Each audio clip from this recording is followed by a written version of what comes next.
Oke, selamat malam untuk kita semuanya. Bertemu kembali ya kan di pertemuan keempat ini dengan modul 5. Hari ini akan dipresentasikan oleh kelompok 2. Harapannya kelompok 2 bisa memberikan yang terbaik ya atau lebih baik dari yang kemarin. Karena menurut saya yang kemarin nilainya masih nilai 70. Saya pengen mahasiswa manajemen pemasaran itu minimal 90 gitu loh. Kalau bisa 100 gitu ya. Jadi nilai kemarin masih ini kemarin lupa kemarin menyebutkan nilainya. Jadi nilai yang kemarin masih 70 gitu. Jadi harapan saya eh, nilai yang malam hari ini bisa lebih tinggi gitu ya. Harapan saya gitu ya. Ini juga ada Mas Adi Wijaya ya. Katanya dia juga masih sinyal masih lemot. Nggak apa-apa nanti ini nyusul aja nggak apa-apa.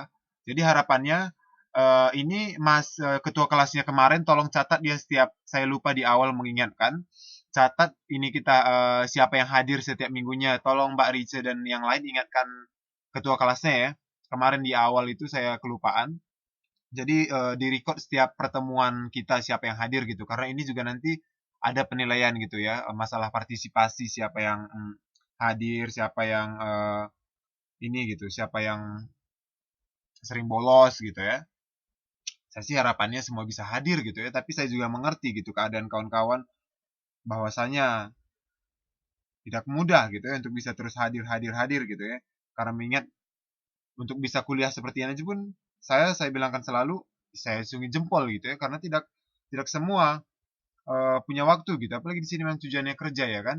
Jadi tapi walaupun seperti itu saya ingin sebagai satu contoh yang selalu tampil maksimal itu adalah manajemen 5 ya. Kelompoknya Mas Jo dan kawan-kawan itu mah selalu semangat sampai akhir gitu ya. Jadi harapannya juga itu bukan alasan. Saya ingin kelompok 2 ini bisa memberikan yang terbaik karena yang kemarin menurut saya masih kurang gitu ya. Masih kurang dalam segala hal lah. Baik baik dari segi materi, baik dari segi penyampaian dan lain sebagainya gitu ya. Oke, mungkin tanpa memperpanjang lagi, mari kita mulai atau kita simak eh, pemaparan modul 5 manajemen pemasaran tentang pengolahan produk dan pengembangan produk baru dari kelompok 2. Jadi kelompok 2 saya persilahkan. Nanti kalau misalnya next slide, eh, ini kan ya, apa namanya, bilang next slide ya, biar saya geser ya. Oke, mulai.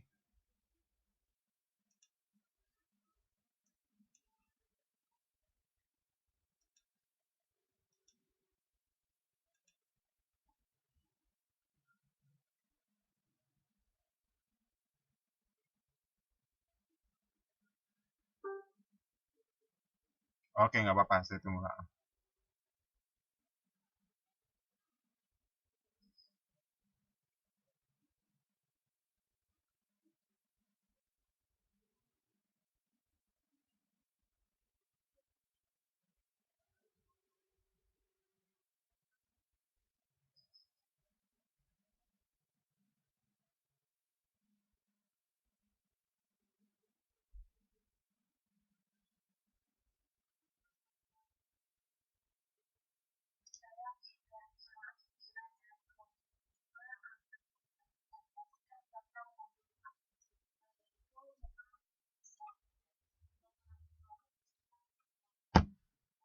Mbak, masih bisa digedein dikit nggak atau speakernya atau apanya ya? Atau mungkin saya, kayaknya saya tadi juga udah gedein juga volumenya saya tapi tetap belum ini. Yang lain gimana? Bisa dengar jelas nggak? Atau kecil juga? Kurang ya. Coba, coba, coba Mbak.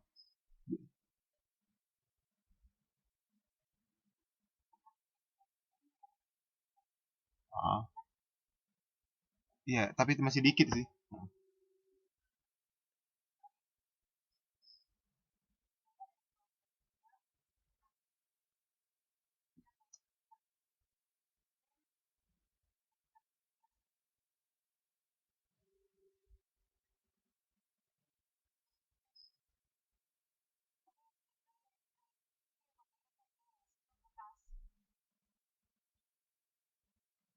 Ah, ini sore Mbak yang satu lagi jelas kok, aturannya memang jelas, berarti bukan salah dari saya maksudnya gitu. Coba gimana enaknya?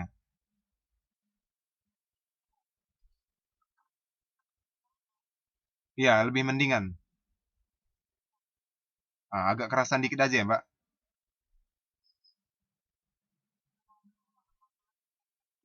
Ah,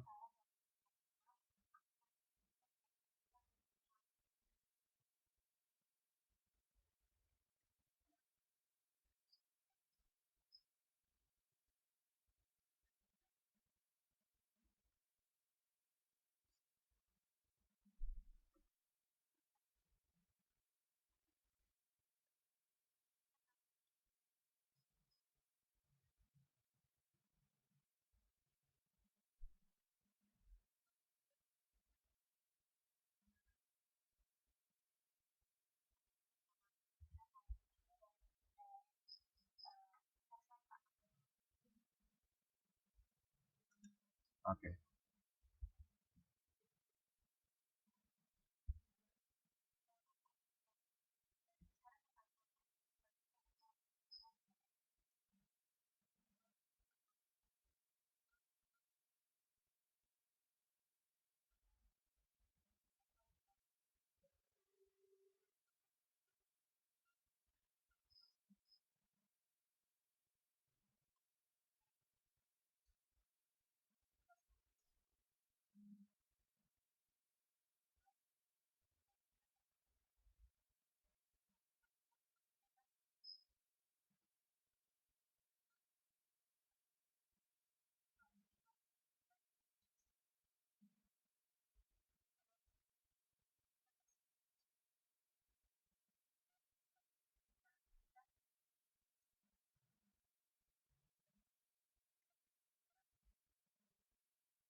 Kurang keras, Mbak.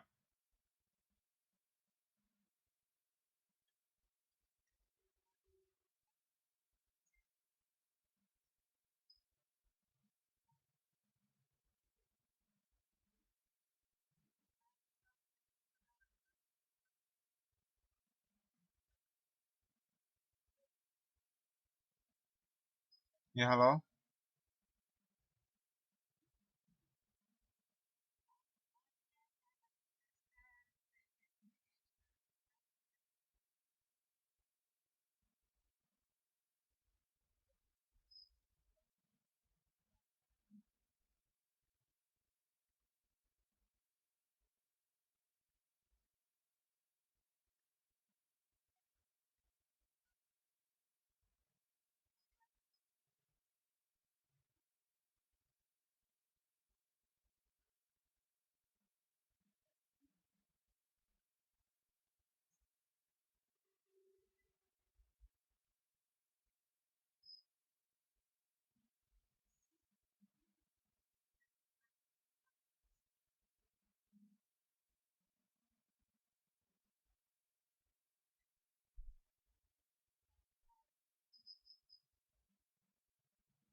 Mhm.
Suaranya mana? Kok nggak ada lagi nih?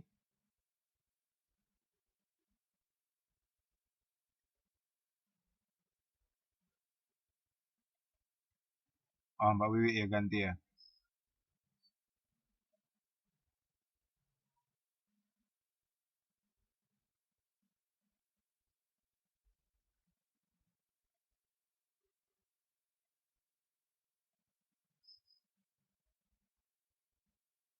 Pengelolaan produk mulai dari hidup. Ya,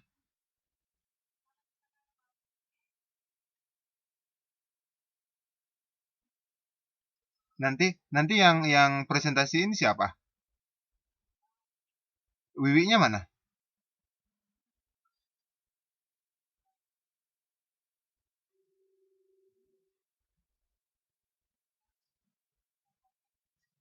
Bisa? Ya, ya, ya. Ini kan nggak sulit, umum kok, product life cycle.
Mhm.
Dengar Mak, jelas kok.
Mhm.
Ah, komersialisasi.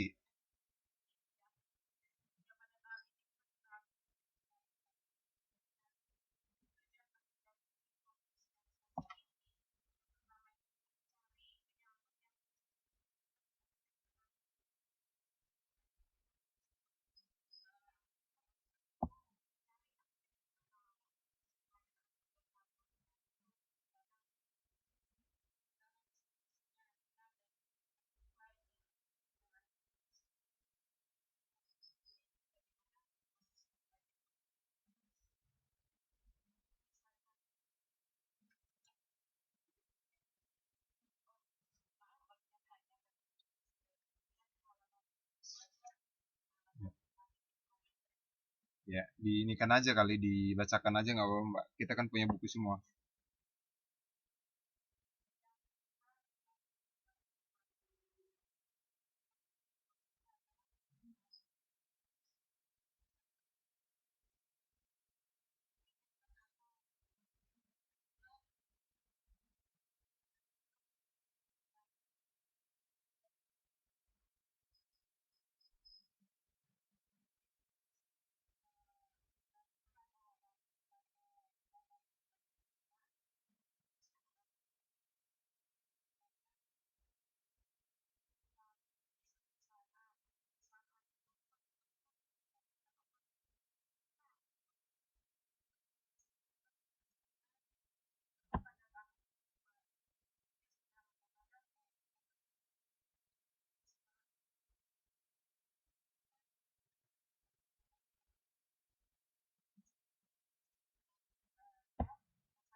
Hmm.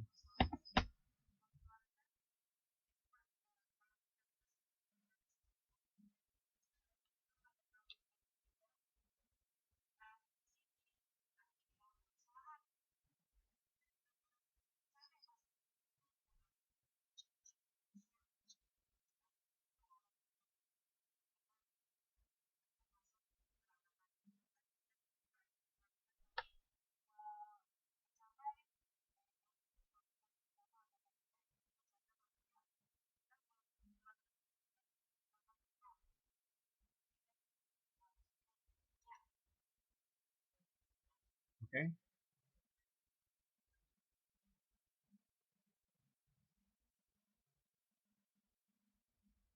Mana nih orangnya?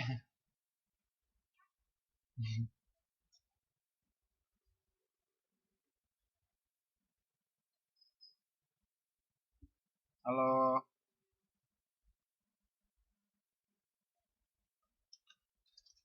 ke belakang kali. Ah, bisa dengar? Halo?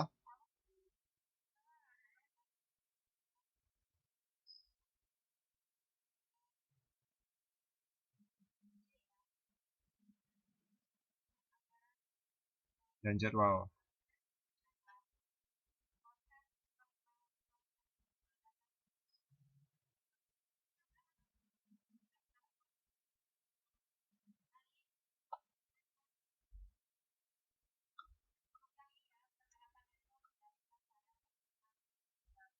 Ah,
Mhm.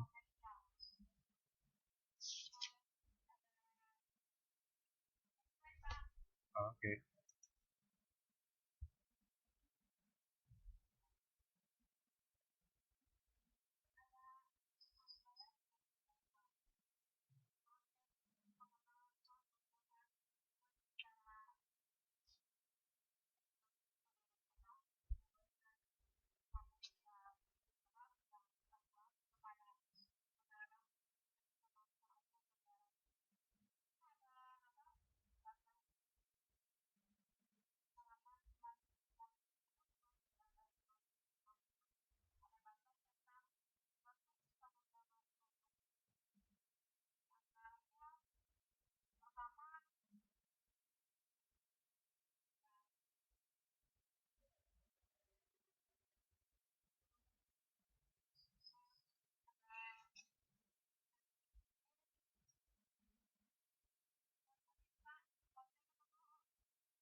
Halo, ya?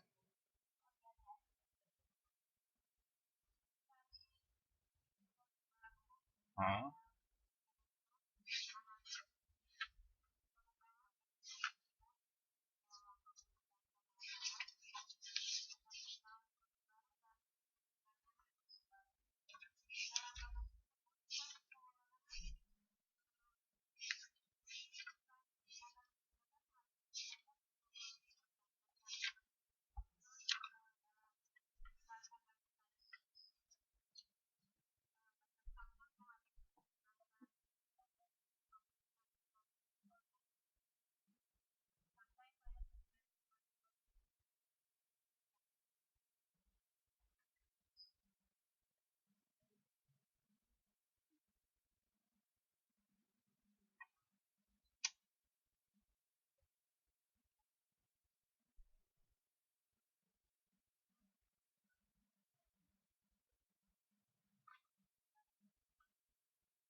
halo?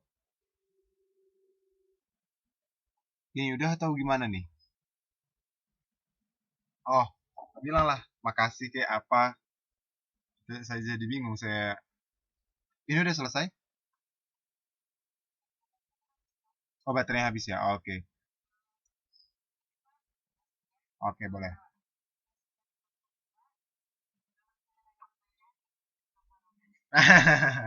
Ih, kelompok kelompok kelompoknya dua dulu dong yang jawab ya kan?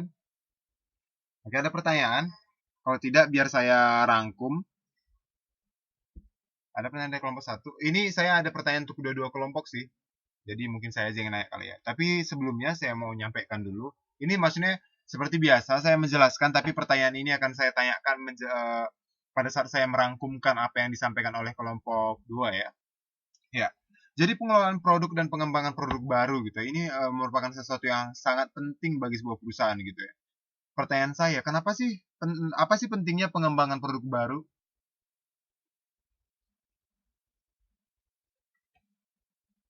Disebutkan ya nanti ini ya. Saya mau ini hitung skornya siapa yang bisa jawab lebih benar gitu ya.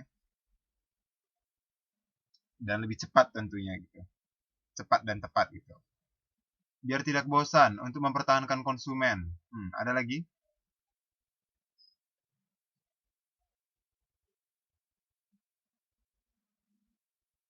Untuk memperluas pemasaran dan menguasai pemasaran agar perusahaan bisa tetap mempertahankan dari hidup produknya dari pesaing. Mhm. Ada lagi?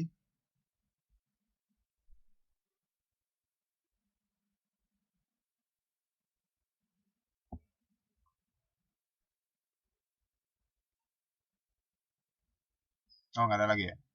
Ya, Pak Romawati masih ngetik atau kita tunggu nih? Oh, izin. Oh, oke oke nggak apa-apa. Saya pikir tadi mau ngasih jawaban. Oh ya. Jadi di sini maksud saya pentingnya itu ini semua jawabannya benar bisa tidak bosan juga karena orang tahulah manusia ya kan, sifat manusia juga bosan gitu ya. Atau juga pada slide yang pernah saya sampaikan juga itu innovation or die gitu ya. Mau inovasi atau mati gitu. Mau sesuatu yang mau menciptakan sesuatu yang baru atau mau gulung tikar gitu ya. Karena seperti yang kita ketahui gitu ya, orang itu ya bosen gitu, pengen sesuatu yang baru. Ada iPhone 5, pengen dapat 6. Ada 6, ada 6S. Ada 6S, pengen 6S Plus. Ada 6S Plus, pengen 7 bentar lagi keluar gitu. Jadi, ya seperti itu. Biar tidak mati, atau tetap bertahan di tataran persaingan produk kita, biar konsumen mau beli produk kita, ya itu tadi. Ya tetap bagaimana kita itu mengembangkan produk baru atau pengelolaan produk gitu ya. Apakah menciptakan sesuatu yang baru atau juga mengembangkan produk yang sudah ada gitu ya. Itulah pentingnya. Dan di sini juga kita tadi berbicara tentang ya. Dan di sini juga kita tadi berbicara tentang PLC ya, product life cycle. Ini adalah sesuatu yang ini juga perlu dihafal ya untuk kawan-kawan, diingat, diartikan, diresapi ya. Karena ini akan kemungkinan besar akan masuk di ujian gitu ya. Jadi saya ingin kawan-kawan juga bisa paham bagaimana ini tahap daripada PLC ya, product life cycle atau juga produk daur hidup produk gitu ya. Ada tahap perkenalan, pertumbuhan, kedewasaan, penurunan. Pertanyaan saya, bagian mana yang paling banyak dibutuhkan promosi? Pada tahap apa? Perkenalan, pertumbuhan, kedewasaan, atau penurunan? Ada yang bilang kan perkenalan, perkenalan, perkenalan.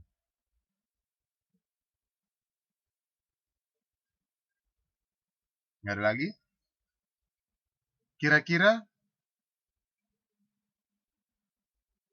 tahap pertumbuhan masih butuh nggak sih promosi? Masih. Enggak. Butuh, masih butuh ya. Masih. Ya, benar ya. Ini yang sesuatu yang perlu dipahami bahwa tahap yang paling sangat dibutuhkan itu untuk promosi itu adalah pada saat perkenalan. Itu bagaimana kita mempromosikan, mengkomunikasikan ke orang lain bahwa kita punya produk X, misalnya kita punya produk apa ya namanya ya, anggaplah misalnya ayam penyet Nurul gitu ya, Mbak Nurul misalnya yang punya gitu ya, Nurul ayam penyet gitu ya.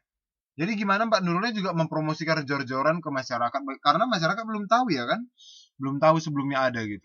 Tapi ketika misalnya udah tahap pertumbuhan gitu ya, udah mulai laku nih, maksudnya, oh ternyata ayam penyetnya Mbak Nurul itu enak cak gitu ya. Jadi udah mulai mulai bertumbuh, mulai pelanggannya udah mulai ada, orang-orang sudah mulai mengenal. Kita udah bisa, karena promosi itu mahal ya kan, butuh dana ya, butuh biaya gitu. Jadi bagaimana kita untuk mulai menurunkan promosi tapi tetap gitu ya, tapi tetap ada kuantitasnya atau kuantitasnya yang kita turunkan. Kalau biasanya itu kita pakai radio per hari itu misalnya sampai 10 kali tampil, oh ini udahlah mulai 5, nanti kurangi 3 gitu ya. Tapi tetap ada gitu ya. Terus pada dewasa gimana? Apakah butuh? Tetap butuh gitu ya. Karena orang itu sifatnya pelupa gitu ya. Saya pernah baca di suatu tulisan bahwa manusia itu pelupa gitu. Jadi itulah gunanya kenapa reklame itu atau iklan itu adalah dibuat berulang-ulang, mengingatkan gitu ya. Kalau kadang-kadang menurut kita bodoh amat sih ya gitu ya. Misalnya kita nonton nih, ada misalnya iklan mie sedap misalnya. Coba bayangkan mie sedap gitu ya. Kalau misalnya kita nonton film misalnya 2 jam, berapa puluh kali mereka bolak-balik itu aja gitu ya.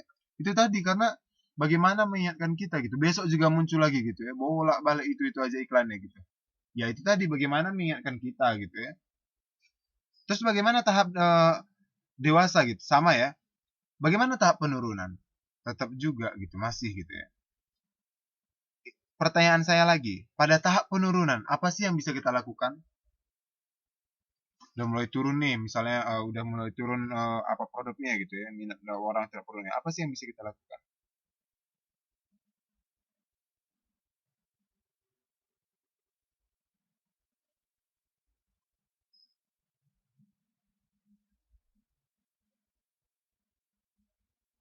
Inovasi produk baru. Hmm.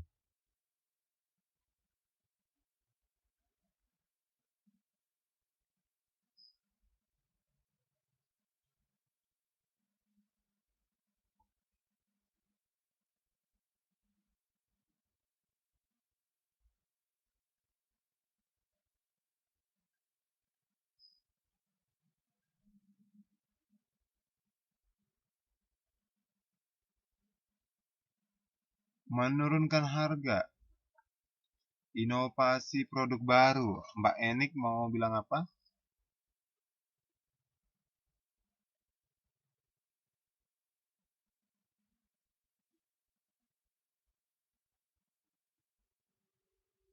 Menjual barang dengan harga diskon. Bisa jadi, tapi memang di samping kita menjual dengan harga murah untuk memperkenalkan atau menarik kembali minat konsumen kita, salah satunya adalah kembali lagi ke inovasi ya. Jadi kalau misalnya kawan-kawan perhatikan ini, coba lihat pada buku kita 519, ini kan menggunung ya. Bisa kita mulai dari bawah naik, turun. Jadi bagaimana kita menciptakan mulai lagi dari bawah, naik lagi gitu. Jadi ada irisan antara, maksudnya ada potongan antara ketika misalnya grafiknya itu naik, turun, bagaimana kita membuat sesuatu lagi grafik baru, setelah itu muncul lagi gitu. Itulah misalnya bagaimana misalnya Sosro misalnya contoh ya, Sosro menurut saya yang paling jelas contohnya gitu ya. Bagaimana begitu banyak produk-produk Sosro gitu ya, misalnya Sebotol Sosro misalnya, udah mulai turun nih di Jakarta misalnya karena banyak pesaing, tahu lah kita ya, penurunan itu biasanya karena banyak pesaing, jenuh dan lain sebagainya, banyak sekali faktornya ya. Ketika misalnya produk Sosro itu misalnya di Jakarta udah mulai turun, apa yang mereka lakukan? Mencari satu solusi dengan menciptakan satu produk baru. Jadi ketika misalnya grafiknya itu udah naik naik naik dan mulai turun, mereka itu menciptakan sesuatu baru lagi, memperkenalkan satu produk lagi. Jadi mulai lagi kayak grafik baru gitu. Ketika misalnya grafik lama udah mulai turun, muncul satu grafik baru lagi gitu. Jadi itu adalah perusahaan untuk bisa survive ya, biar perusahaan itu bisa tetap eksis gitu. Itu tadi. Jadi ketika misalnya mereka udah mulai turun, bagaimana mereka bisa menciptakan grafik baru untuk bisa bertahan gitu ya. Atau bisa juga mempertahankan lama, nggak makin turun gitu ya. Jadi grafiknya itu nggak langsung turun sih. Kalau turun signifikan kan mati kan, maksudnya baru itu nggak ada lagi gitu. Jadi ketika misalnya udah mulai turun, bisa ada diskon dan lain sebagainya, itu bisa bisa bertahan gitu ya, bertahan di situ atau bisa naik lagi kembali gitu ya, atau misalnya ada yang inovasi dan sebagainya. Tapi biasanya kalau misalnya produk baru, mereka akan menciptakan suatu es bukan es apa namanya ini, slop yang baru gitu ya, grafik baru. Jadi mulai lagi kayak tahap perkenalan, growth, tahap pertumbuhan dewasa lagi gitu. Nanti udah mau decline, buat lagi sesuatu yang baru gitu. Jadi seperti itu dia gitu ya. Dan selanjutnya tadi juga disebutkan beberapa masalah tentang anggaran dan jadwal. Penting nggak sih kita membicarakan anggaran dalam sebuah perusahaan? Apa sih pentingnya anggaran? Bagian terakhir 550. Ini adalah sangat bagian yang penting juga menurut saya. Kenapa saya ingatkan, walaupun sudah dijelaskan tadi. Kenapa sih pentingnya anggaran?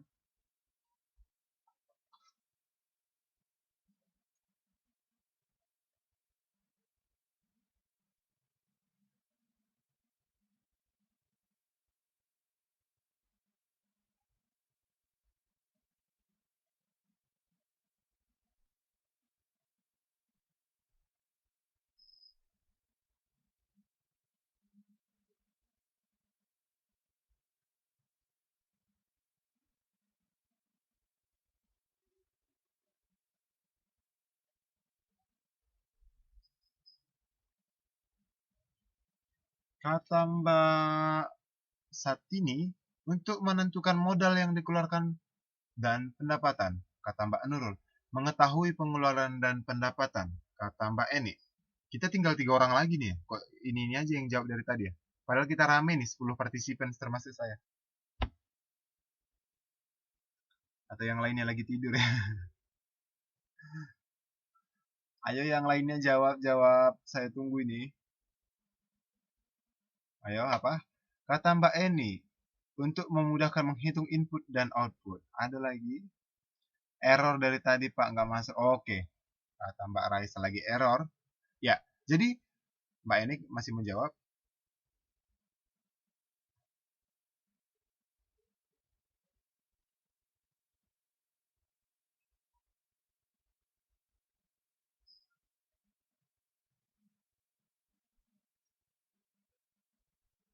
Iya, karena memang mau error sih Kak. Saya juga tadi harus buka ulang lagi nih ya slide-nya.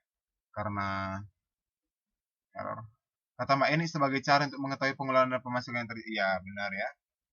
Jadi gimana misalnya ketika misalnya kita bicara anggaran, ya kita harus tahu dong ya kan, kalau misalnya kita nggak tahu berapa duit yang udah kita keluarkan, berapa pendapatan kita per hari, kita nggak tahu kapan rugi, kapan untung ya kan. Hari ini untung atau rugi, besok juga nggak tahu. Dan kita nggak tahu kapan BEP ya, BEP ya, istilahnya break even point atau juga balik modal gitu ya. Kapan kita titik impas gitu, kita nggak tahu. Kalau misalnya tidak ada anggaran yang jelas gitu, anggaran untuk modal sebagai modal dan juga nantinya sebagai pemasukan gitu ya, berapa pemasukan kita gitu. Jadi anggaran ini adalah sesuatu yang penting untuk merencanakan dan memastikan bahwa seluruh kegiatan yang direncanakan berjalan dengan baik. Ada anggarannya gitu, ada uang untuk merealisasikan kegiatan itu gitu ya. Itulah pentingnya anggaran ya. Dan juga kita tahu berapa per project misalnya ngerjain beli misalnya kalau berumah makan tadi untuk beli perlengkapan berapa, untuk beli bahan baku berapa, untuk karyawan berapa gitu ya. Itu pentingnya gitu dan juga nanti pendapatan kita berapa, untung atau rugi gitu ya. Nanti nggak tahu pula kita ya kan, apakah untung jualan atau enggak gitu ya. Nah, kalau rugi ngapain pula kita ini ya? Ngapain pula kita jualan gitu ya. Saya masih ingat satu contoh waktu itu masih saya anak-anak gitu ya. Kalau nggak salah SD itu kalau nggak salah. Ada tuh orang jualan gitu, jualan martabak. Jarang banget memang jual martabak di kampung gitu ya. Dia tuh jual martabak sama entah jualan apa gitu di depan rumah saya gitu ya. Dia itu nggak jelas gitu maksudnya. Belum lagi ya ada suaminya nggak mengerti duit ya. Ini payah banget sebenarnya. Saya juga heran, kok bisa ya dia tidak mengerti duit gitu ya. Itu juga pentingnya sekolah ini ternyata ya gitu. Walaupun hanya sekedar duit gitu ya. Nggak mengerti gitu. Orang misalnya ngasihkan 100.000, nggak tahu dia balikkannya berapa kan pusing kayak jualan kayak gitu ya kan. Gimana pula dia menghitung anggaran ya kan? Bagaimana dia bisa menghitung anggaran kalau seperti itu? Ha? Cobalah bayangkan bagaimana dia menghitung anggaran sedangkan kembalian orang aja sering salah-salah. Jadi orang rajin beli lah jadinya ya kan, kok untung di situ beli ya kan. Kalau kurang bilang kan uang kembaliannya kurang gitu. Jadi kalau suaminya yang jualan rame yang beli gitu ya, karena dia nggak bisa hitung gitu. Hal seperti itu gitu ya. Jadi anggaran ini adalah sesuatu yang krusial, butuh orang yang jelimet ya, bahasa apa ya, teliti ya, jelimet, teliti, orang yang memang betul-betul gitu ya. Bagaimana bagaimana bisa menekan biaya untuk produksi atau biaya untuk produk itu sendiri ya. Kata kalau kalau Mbak Alice tadi agar produk yang dibuat itu efisien gitu ya. Ternyata bukan cuma tetangga saya ya. Jadi maksudnya seperti itu gitu ya. Bagaimana adalah orang yang mengatur anggarannya adalah orang-orang yang memang juga bukan sembarangan gitu ya. Bagaimana dia, oh kalau misalnya dibelikan telur sekian, bisa nggak dapat diskon biar biaya ini berkurang. Harus harus gitu-gitu maksudnya harus seolah-olah pelit gitu, tapi bukan pelit gitu ya. Jadi kalau misalnya kita beli sekian sekian papan telurnya, bisa nggak dapat diskon? Nah, seperti bukan berarti oh satu papan itu sekian, oh 10 papan sekian, nggak gitu gitu ya. Bagaimana mereka? Oh kalau saya beli 10 papan, bisa nggak gratis 2 papan? Ah gitu-gitu maksudnya. Ini adalah orang-orang juga yang bernegosiasi juga gitu ya. Jadi hebat nggak cuma di bagian anggaran yang hebat, tapi mereka juga orang ketika misalnya nanti Mbak dan Masnya juga buka usaha gitu ya, harapannya seperti itu gitu ya. Jadi orang yang menyusun anggaran juga kuat, jadi orang yang menggunakan anggaran juga harus cerdas gitu ya. Jadi ya harapannya ketika Mbak dan Mas juga nanti membuka usaha, ya haruslah bijak-bijak gitu ya dalam orang yang memegang fungsi anggaran ini ya, orang yang membuat anggaran dan juga pengguna anggaran gitu ya, dan jadwal. Penting nggak sih kita menjual produk itu berdasarkan jadwal? Apa sih pentingnya gitu ya? Why? Kenapa?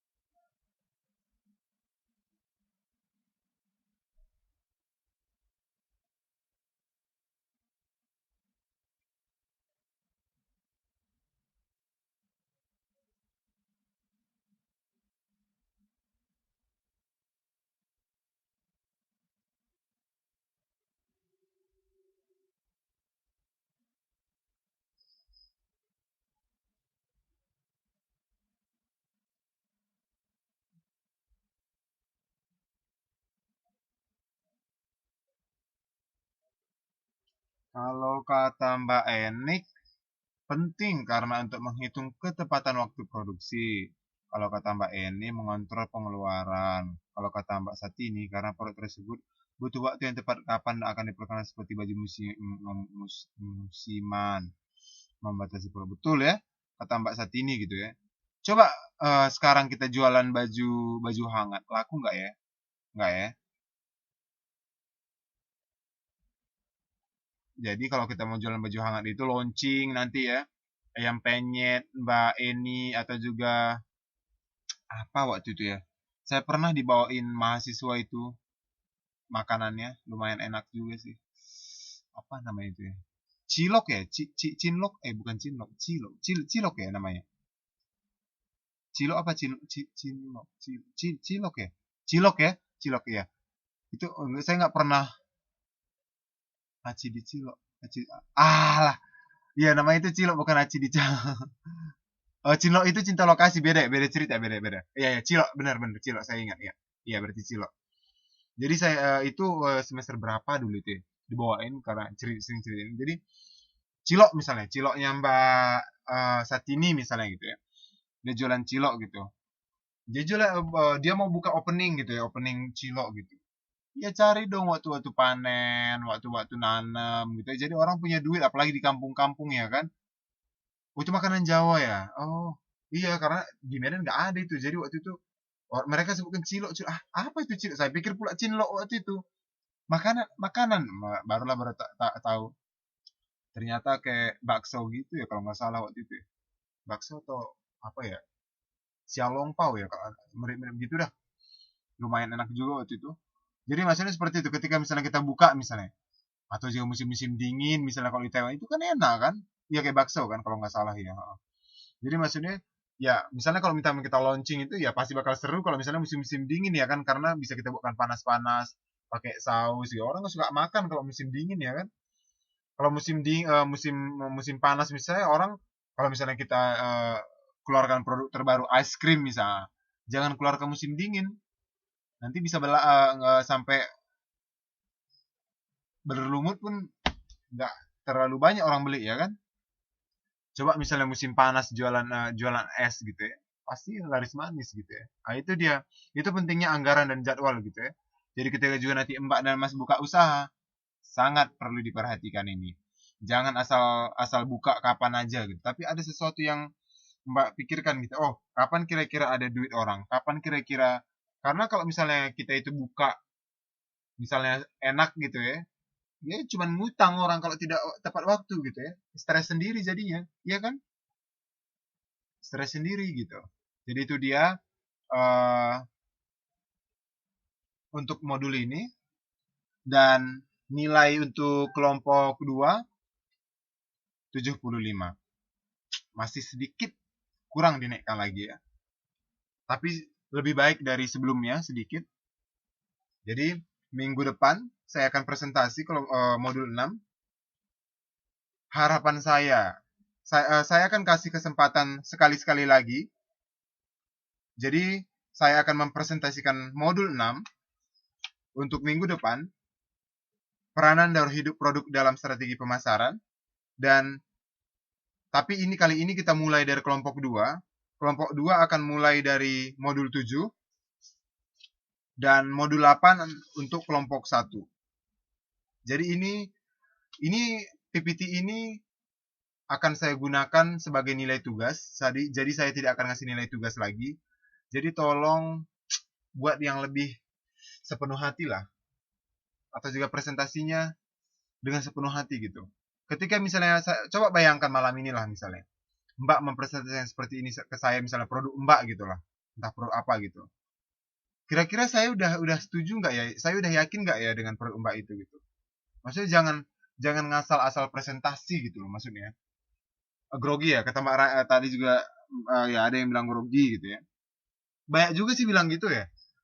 Tatap muka itu lebih enak ya. Padahal menurut saya itu tidak tatap muka itu lebih enak gitu ya. Jadi kita bisa rileks tanpa dipelototin orang gitu ya. Kurang persiapan kata Mbak Eni. Masalahnya selalu di situ kurang persiapan. Makanya jangan nggak persiapan gitu. Jadi ini ada 2 minggu lagi. Jadi minggu depan saya akan presentasi dan tolong sebaik-baiknya. Saya selalu bilang saya tidak ingin mahasiswa di kelas saya itu ngulang atau dapat nilai tidak bagus, tapi saya selalu ingin memberikan nilai terbaik kepada seluruh mahasiswa yang saya ajar, tapi harus bertanggung jawab, ya, harus bertanggung jawab. Jadi kalau misalnya saya ngasihkan nilai tinggi, ya tinggi kenapa gitu. Jadi saya juga nggak mungkin kan ngasih, oke saya kasih misalnya, oh 100, 100, 100. Tapi hasilnya ini apa yang Mbak lakukan atau Mas lakukan itu nggak seperti yang seperti itu gitu loh. Jadi kalau misalnya Mbak juga melakukan yang terbaik apa dan sebagainya, saya tidak pernah kompromi dengan nilai gitu. Ya karena saya juga tahu kondisi Mbak ya kan sambil kerja ya kan. Tapi saya juga pengen ya tolong dong gitu. Ketika misalnya saya juga udah berusaha memberikan yang terbaik untuk Mbak dan Mas dalam bentuk nilai, ya ketika misalnya saya suruh presentasi atau juga PPT-nya dibuatin yang bagus gitu ya, tidak asal gitu ya. Anggap aja kan kemarin juga udah saya bilang, coba anggap Mbak dan Mas itu presentasi di depan untuk meyakinkan saya mau ngasih modal ke usaha Mbak gitu. Nah gitu dia. Dan juga jadi ini PPT pertama akan saya nilai sebagai tugas pertama karena akan ada 3 tugas. Yang kedua, ini nanti PPT kedua. Jadi kelompok 2 nanti akan pertama presentasi, yaitu modul 7 dan kelompok 1 modul 8. Jadi nanti kita putar kelompok 2 dulu baru kelompok 1. Baru nanti saya lagi. Dan tugas ketiga yaitu bisnis plan yang kemarin. Proposal bisnis yang usaha apa kira-kira kalau Mbak pulang. Dan nanti kita bahas pada saat TTM 2 ya. Jadi harapan saya itu adalah, jadi saya nggak perlu lagi ngasih tugas-tugas lain atau kalian mau tugas lagi? Atau sudah cukup? Itu aja. Kalau masih mau biar saya kasih. Enggak. Satu bilang enggak. Cukup. Cukup. G. Apa itu G? Jangan alay. Yes or no aja. Cukup atau masih mau? Cukup. Enough, thanks gitu ya. Enggak. Oke enggak? Cukup. Ya. Jadi itu tadi harapan saya kalau memang cukup, enggak kebanyakan cukup. Ada yang masih mau atau saya salah baca? Enggak, cukup Pak. Cukup. Enggak. Hahaha, cukup. Enggak, cukup. Oke, berarti kayaknya dominan bilangkan cukup ya. Jadi tugas pertama saya gunakan PPT ini sebagai nilainya, dan tugas kedua saya akan gunakan PPT kedua nanti sebagai nilainya, dan yang terakhir adalah business plan. Jadi harapannya saya sangat berharap tolong tingkatkan PPT-nya dan juga cara presentasinya di bagian kesempatan kedua. Ini adalah kesempatan terakhir untuk Mbak untuk menunjukkan ke saya bahwa Mbak itu adalah benar-benar melakukan yang terbaik gitu ya. Coba nanti ya sampaikan dengan baik, PPT-nya juga bukan jangan jangan ada seadanya aja gitu ya. Ayo dong tunjukkan gitu, udah calon sarjana gitu loh, ya kan? Baik. Mungkin itu aja yang mau saya sampaikan. Tetap semangat untuk kawan-kawan semuanya. Yang penting tetap jaga kesehatan, itu yang selalu bilangkan ya, karena Mbak dan Masnya saya yakin capek ya, udah kerja seharian juga mungkin bahkan sampai malam ya, terutama yang jaga ama atau akong gitu ya, dan juga jaga rumah gitu ya, pasti bakal capek gitu ya. Itu yang selalu saya sampaikan bahwa ya I know gitu ya, saya tahu gitu ya, semua pada capek gitu, tapi ya demi pendidikan juga ya kan. Jadi ketika pulang nanti tidak hanya bawa NTD, tapi juga bawa gelar gitu ya. Seperti saya bilangkan lagi, saya selalu tidak lupa mengingatkan kawan-kawan semua bahwa disimpan duitnya baik-baik, dipikirkan apa yang rencana bisnis yang akan dikerjakan ketika pulang Indonesia. Nggak usah semua duit itu dikirim. Biarlah keluarga kita yang di kampung juga bekerja untuk diri mereka ya kan. Kita juga kan bukan sebagai penghasil ATM ya kan, ATM bagi keluarga kita kan. Bukan berarti kita tidak boleh bantu gitu ya. Tapi ya bagaimana kita juga sebagai ya manusia biasa gitu ya, janganlah coba kayak kita seolah-olah diperas gitu ya kan. Ya jadi itu untuk presentasinya itu hanya akan beberapa orang yang terpilih melihat situasi, maksimal kayaknya 5 orang terbaik yang akan saya suruh presentasi. So do your best ya, cari bisnis apa yang kira-kira yang paling bagus nanti yang Mbak bisa ini kan di kampung Mbak. Ini yang logik ya, yang kira-kira saya selalu men-challenge ataupun menantang mahasiswa saya itu yang kira-kira gitu ya, yang kira-kira itu nanti layak ya, ya layak untuk dibuka ketika Mbak dan Masnya pulang kampung gitu. Nanti diceritakan gimana bisnisnya, kenapa itu diambil. Iya pakai PPT ya, pakai PPT. Kalau Mbak bisa menunjukkan berapa kira-kira harganya nanti dijual dan pendapatan dan berapa itu lebih bagus ya. Itu dia. Ya tetap jaga kesehatan ya Mbak dan Masnya semuanya ya. Duitnya ditabung bagus-bagus, cari peluang usaha di sini, nanti pulang buka buka usaha. Seperti yang selalu bilang, di Taiwan kita boleh punya majikan kita sebagai pekerjanya, tapi ketika pulang ke Indonesia harus menjadi majikan, jangan lagi menjadi pekerja. Ya, tetap semangat untuk semuanya, do your best, dan tetap jaga kesehatan, itu yang paling utama. Ya, dan pastinya tetap berdoa ya. Apapun agama kita itu tidak peduli, yang penting tetap berdoa. Ya, saya yakin apapun agama kita ya kita punya kepercayaan masing-masing. Ya, hanya Sang Pencipta lah ya tempat kita mengadu yang paling baik gitu ya. Jadi ya harapannya ya tetaplah ya berserah kepada Tuhan dan juga tetap jaga kesehatan. Cuman itu yang paling penting menurut saya yang mau saya sampaikan. Tetap semangat dan selamat malam. Cayo. Bye bye semuanya.